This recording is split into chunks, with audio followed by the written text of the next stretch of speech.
When Knives Out came out, it reinvigorated and in some ways reinvented the murder mystery genre. So do you want to do a sequel, not a sequel, but in the same long cinematic universe? Because there was something that you felt was left unexplored in the genre, or you just had more stories to tell? Well, no, and again, thank you guys for having us, and thank you guys so much for being here and for seeing the morning. I hope you had a good time. I hope you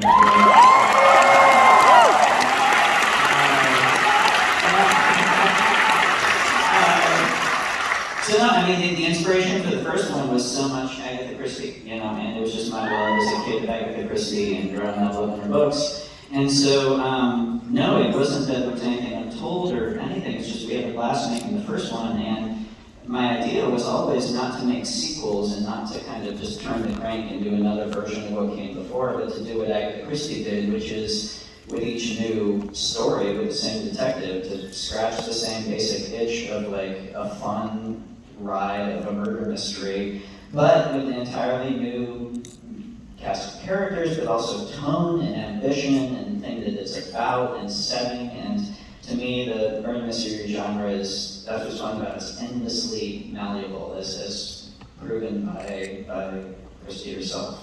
So we just, as soon as we kind of got the nod to make another one, we jumped in, and I'll keep making these as long as Tangled and Stone.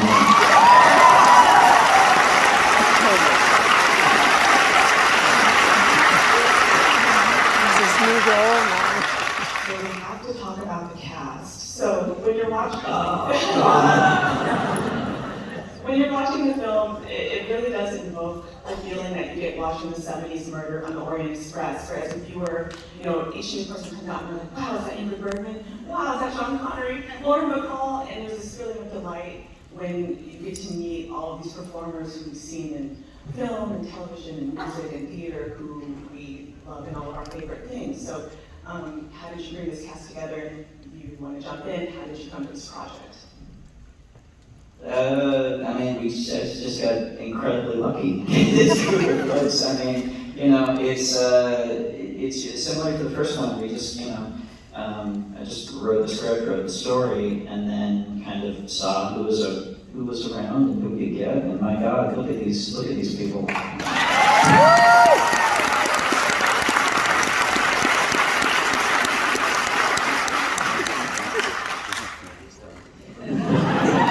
The truth is, he said, does anyone want to go to Greece for the summer?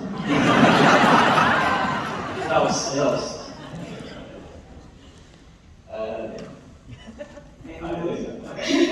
I wrote Rian fan mail when I was 15, and he never replied. I can't put that out there. I was always wishing it's shocking because right after Rick, when Jess claims that she wrote this, I believe I was responding to everything I got, and so I kind of don't. I must not have gotten it. I'm gonna check my spam folder just because I'm sure I must not have gotten it. Yeah, I'd seen Rick in my film studies class, and I wrote him a long email that I deleted it from my email box because obviously it caused too much pain. But I definitely emailed you because when you congratulated me on getting the role, your email came up as a recurring contact. I looked for the email because I wanted, when I emailed you that you had the part, I wanted to go back and find that original email and respond to it. Was sorry for the delay in getting back. 15 years later. It all worked out though. So speaking of Greece, can you talk a bit about the bubbling process for the cast? So in the process of shooting a film, so how long did it take, and what did you all do when you weren't shooting to kind of build the chemistry that we see on screen? We hung out a lot. We played murder mystery games. We drank Aperol spritzes, and You drank Aperol. and we hung out. I mean, we did. I mean, it was really, honestly, one of the great experiences. I think because of COVID and because we had to stay together and keep each other safe. We ended up having these great times with all of us and our significant others, just really getting to know each other, which I think translated to the screening and fell in love. We all fell in love. Kate hosted a birthday party for me, which I'll never forget, and it was pretty magical. We danced our arses off and under the full moon. And then when we got to Serbia, we ended up like every Saturday night having Ryan would literally send us handwritten invitations to a mafia game night. And so it was like even on our night off, we were doing murder mysteries, and Janelle took it very seriously. She literally would show up in costume with a pipe.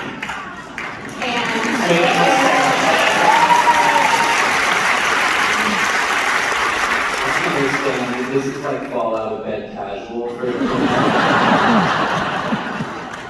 So when she actually dresses up,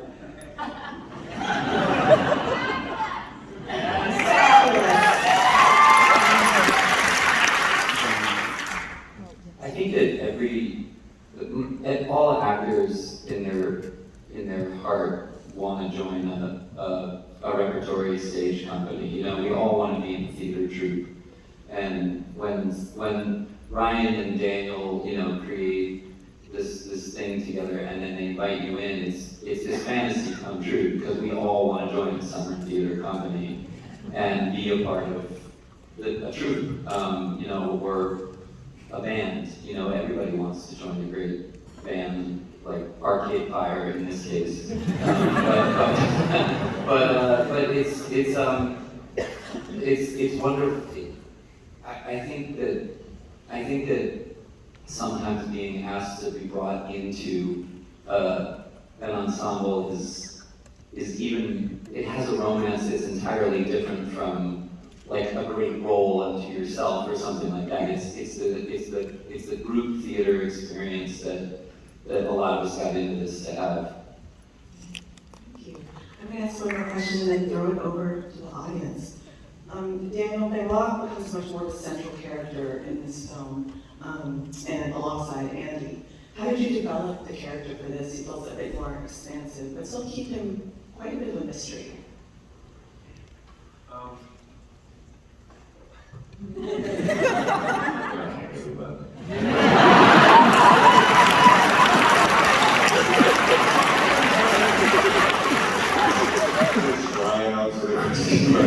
Forgive me, please.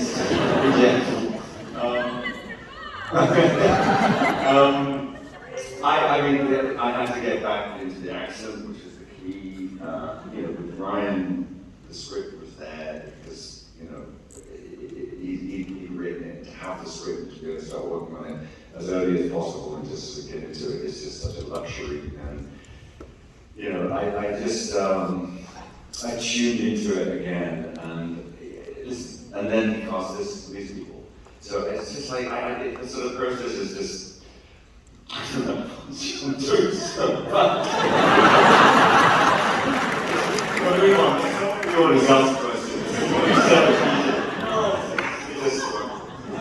Yes, some more questions from now on. Yes, right here. Hi, I love the film. I love the first one. I saw it 5 times in theaters, so I'm so excited to watch this. I have so many questions, but I noticed Kane's jawbone on the floor of Blanc's tub bed. Have you tried to solve it? I've been trying to in London, it's not happening. You know what, I need to, so that's something that our prop guy presented to me, and I hadn't heard of it before. That was a new thing to me. So it's a puzzle book, elaborate puzzle book, and Blanc obviously solved it probably in 20 minutes, and it's lying on the floor of his bathtub, like in the bathtub scene. So it's on my list to pick up and do, but yeah. I'm kind of obsessed with the puzzle box that starts the entire narrative. How did you come up with that, and So that was, I mean, all the elements that were scripted, our prop supervisor, Chris Peck, did an incredible job of creating, so it was practical, but that's not to say the whole thing worked like it's just one box that does all of that stuff. There were pieces of it that did this and pieces that did that, but the reason it looks so cool is it's not like it's a CG object. Those were the actual practical things that Chris got a lot of amazing craftsmen to make. And it was really fun. It was like the last week of shooting, we basically did the whole puzzle box sequence. It was also interesting because it's split screen. We had to do a thing where, like, I think we shot Kate first, I think, and then we recorded her, picked like what takes we were going to use, and then played that for Kathryn, who we did next in like an earwig, so she could time the performance to Kate. And then we picked Kathryn's take. It was like building the scene, and then played that back then for Leslie. It was like a piece by piece thing. And then you guys didn't see how it played off of each other until you actually watched the movie. Yeah. Oh my God, and props to Dave Bautista, who's not here. But I Dave. want to send him mad love because he's incredible.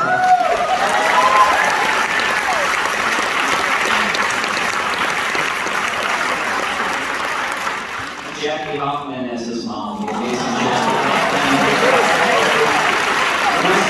Jackie, you realize she's literally in everything. Once you know her, you watch anything, and you're just like, oh, it's Jackie again. She's incredible. She's a legend. Yes.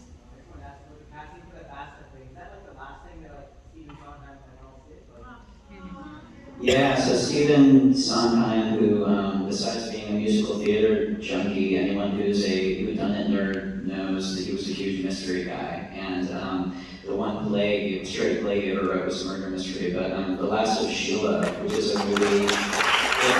If you're unfamiliar with The Last of Sheila, please, and you like murder mysteries, please look it up. It was a huge influence on this film, and it was written by Sondheim and Anthony Perkins, crazily enough. Has an amazing cast. We had a bit in the first film where Daniel sang a bit of Losing My Mind, a Sondheim song. And I heard through the grapevine that Sondheim had seen it and had enjoyed that. And so we got in touch, and I thought there's no way in hell. Yeah, I thought there's no way in hell. And then I got an email from Stephen Sondheim saying, sure, let's do it. So I got to, I'm incredibly happy he's in the movie. I'm even more happy I got, a quick Zoom with him just to tell him what his work meant to me. So.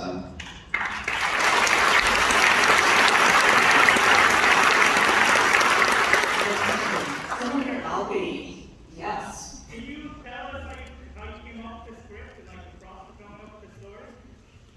Sure. How much time have we got? I'm gonna eat, man. Let's masterclass this shit. Let's do it. Yeah. No, it was. The process of it for me is kind of like there's first of all coming up with like the basic narrative gambit of the movie, which you guys now all know, but that I guess I won't say out loud because spoilers if anyone's recording this, but like the basic narrative thing that it does, but combined with the notion of some of the stuff in the movie is kind of about the characters it's about, and all that stuff is kind of floating and in notebooks, and then it all clicks at some point. This is useless. What am I doing? This is not helpful at all. I apologize. You know how it is. You just bang your head against a wall and feel like you're procrastinating, and then eventually the guilt piles up enough that you have to sit down and do it. That's writing.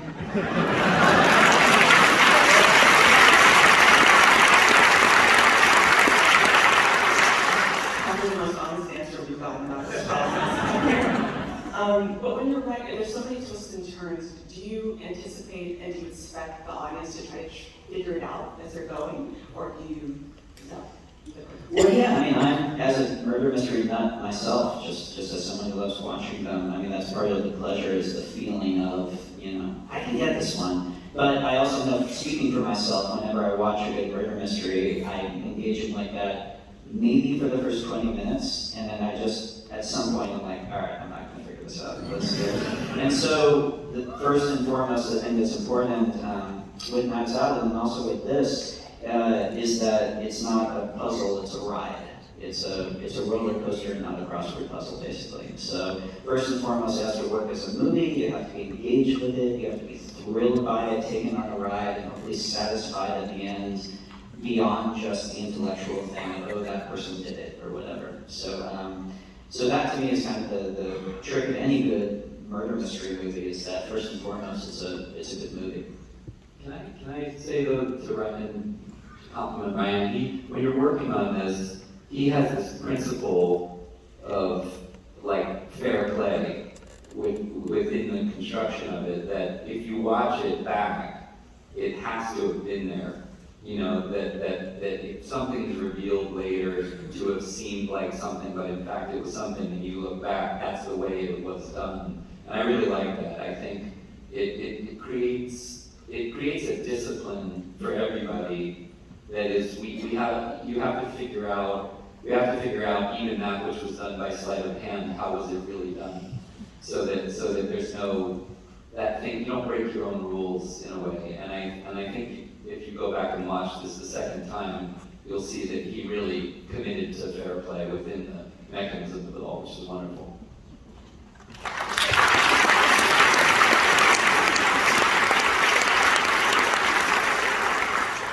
Let's go over there on that side. Sure. I just have a statement to make, and it relates to the question, but I'm a giant fan of Monae, and Daniel, I want to let you know, I think it's on all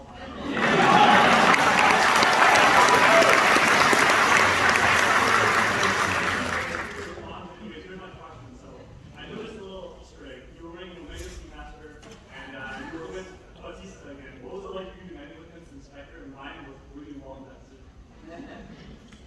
Dave is one of the funnest people I know. I mean, he's just, and you know, we so underused him in Spectre that I wish we got more out of him, but he's brilliant in it. And also, I mean, you saw the guy. You're doing great. Doing great.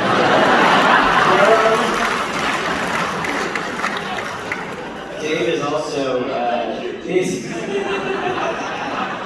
besides being a sweet human being, Dave is a phenomenal actor who has real chops. I feel like I'm just waiting for a director to give him like a really juicy dramatic part, and that director's gonna look like a genius, because Dave is an incredibly talented performer.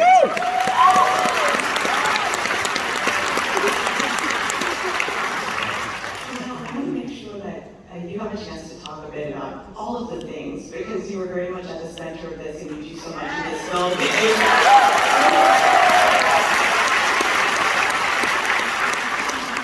Well, I just want to say thank you guys so much for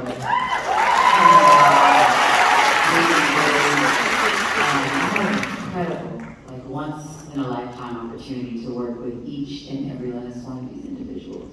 And I always said I came in, I missed Brick, but I came in on Looper. And being the sci-fi nerd that I am, when I watched Looper, I was just blown away. I was like, the concept, I said, if I ever get an opportunity to work with this guy, it's a yes. And I said yes before I read the script, and when I read the script, I was like, fuck yes. I was like, fuck yes.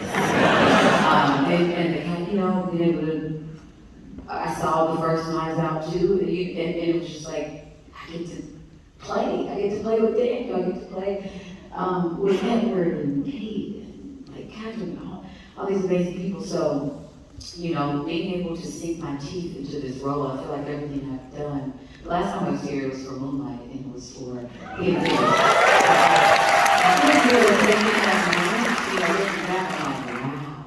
that was really cool, right? But as an actor, I'm always trying to stretch myself and prepare. And I think everything I've done up until this point prepared me for this role.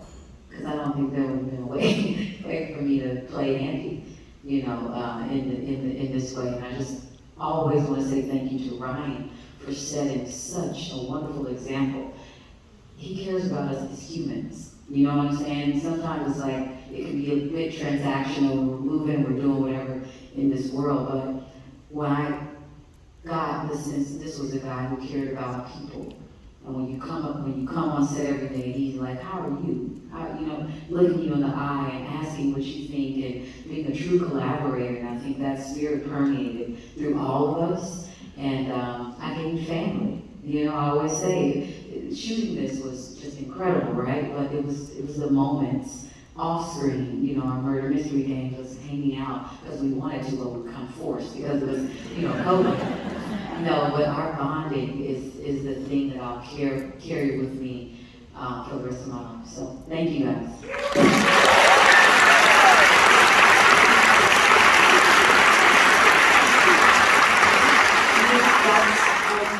That's a beautiful sentiment to end on. I want to remind everybody, please to vote for your favorite film for the People's Choice Award, to.net/vote. And thank you so much for being so